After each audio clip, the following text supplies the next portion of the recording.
Good morning. In English online class, today we study English Reader, Lesson 7, A Visit to Cambridge. This is the story of meeting between two extraordinary people, both of them disabled or differently abled. As we now see, Stephen Hawking is one of the greatest scientists of our time. He suffers from a form of paralysis that confines him to a wheelchair and allows him to speak only by punching buttons on a computer, which speaks for him in a machine like voice. Firdaus Kanga is a writer and journalist who lives and was in Mumbai. Kanga was born with brittle bones that tend to break easily when he was a child. Like Hawking, Kanga moves around in a wheelchair. The two great men exchange thoughts on what it means to live life in a wheelchair and on how the so called normal people react to the disabled.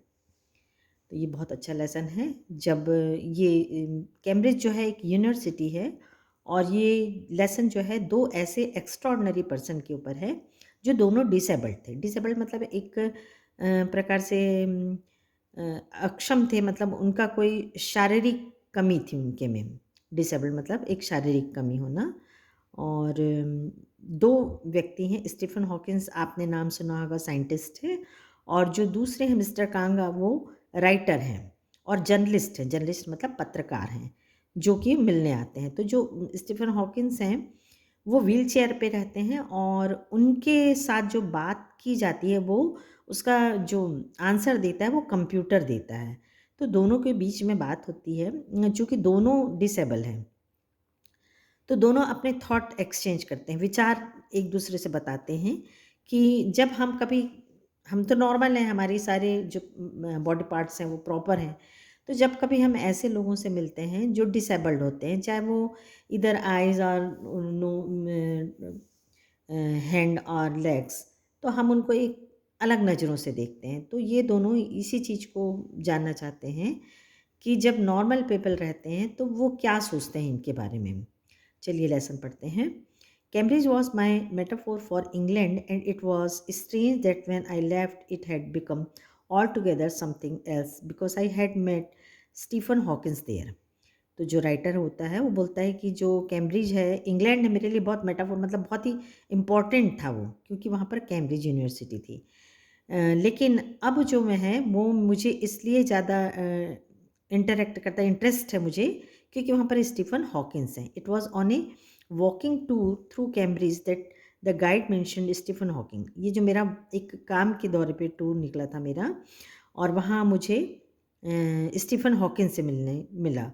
Poor man who is quite disabled now, though he is a worthy successor to Isaac Newton whose chair he has at the university. हालांकि जो mister Hawkins हैं, Stephen Hawkins हैं, वो भले ही disable हैं लेकिन वो किसकी जगह पे आए हैं? आइजक न्यूटन की जगह पे आए हैं उस यूनिवर्सिटी में। And I started because I had quite forgotten that this most brilliant and completely paralysed astrophysicist, और ये जो स्टीफन हॉकिंस हैं ये पूरी तरीके से पैरालाइज्ड थे, मतलब इनको पैरालाइज मतलब होता है एक प्रकार की बीमारी जो जिसको हम हिंदी में लकवा मार देना कहते हैं, उससे सफ़र कर रहे थे। The author of a brief history of time, one of the biggest best seller ever lived here. तो एक ऐसे बुक के राइटर थे जो उस समय बहुत ज़्यादा बिकने वाली बुक थी। जो राइटर ये इस लिखा है। When the walking tours was done, जब मेरा ये टूर ख़त्म हुआ, I rushed to a phone booth and almost tearing the cord so it could reach me outside. Phone Stephen Hawkins' house. There was his assistant on the line and I told him I had come in a wheelchair from India. तो जब वो बहुत अपना काम ख़त्म करते हैं और उनको मिस्टर हॉकिंस से मिलने की बहुत हड़बड़ी रहती है तो फ़ोन करते हैं, तो उनका जो असिस्टेंट होता है वो फ़ोन लेता है और वो बताते हैं कि मैं इंडिया से आया हूँ और मैं भी व्हील चेयर में। Perhaps he thought I had propelled myself all the way to write about my travels in Britain. I had to see Professor Hawkins. Even 10 minutes would do, half an hour, he said, from 3:30 to 4. और उनको समय मिल जाता है उनसे मिलने का। And suddenly I felt weak all over. Growing up disabled, you get fed up with people asking you to be brave. तो बोलते हैं कि जब कोई इंसान डिसेबल रहता है और जब नॉर्मल पीपल उनको बहादुरी की बातें करता है, उनको मतलब ऐसा सिखाने की कोशिश करता है कि आपके में कोई कमी नहीं है, आप तो बहादुर हो, S if you have a courage account on which you are too lazy to draw a check. The only thinking that makes you stronger is seeing somebody like you achieving something hug. Then you know how much is possible and you reach out further than you ever thought you could. तो आपको जब ऐसी कोई बातें normal people किसी disable से बोलता है तो आपको बहुत ही ज़्यादा उस समय और भी बुरा लगता है। I haven't been brave, said his disembodied computer voice. The next afternoon, I have no choice. तो जो मिस्टर हॉकिंस का आंसर रहता है वो कौन देता है, उसकी आवाज़ कंप्यूटर से होती है।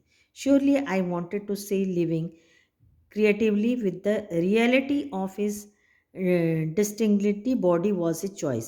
But I kept quiet because I felt guilty every time I spoke to him, forcing him to respond. There he was, tapping at the little switch in his hand, trying to find the words on his computer with the only bit of movement left to him, his long pale fingers. तो वो बोलना चाहते हैं every so often, और इसलिए his eyes would shut in frustrated exhaustion and sitting opposite him I could feel his anguish the mind banked with thoughts that came out a frozen phrases and sentences stiff as cobs. तो वो यही writer यही जानना चाहता है कि जिस तरह से मेरे से लोग ये पूछते हैं, मेरे को जब सहानुभूति बताते हैं मेरे डिसेबल होने में, तो मुझे बहुत ही बुरा लगता है। तो क्या आपके साथ भी ऐसी सिचुएशन आती है? A lot of people seem to think that disabled people are chronically unhappy. और लोग ये बताते हैं कि जो अधिकतर डिसेबल्ड लोग होते हैं वो क्या होते हैं, अनहैप्पी, दुखी होते हैं। I said I know that's not true myself, और मेरे बारे में ये बिल्कुल गलत है। Are you have an laughing inside.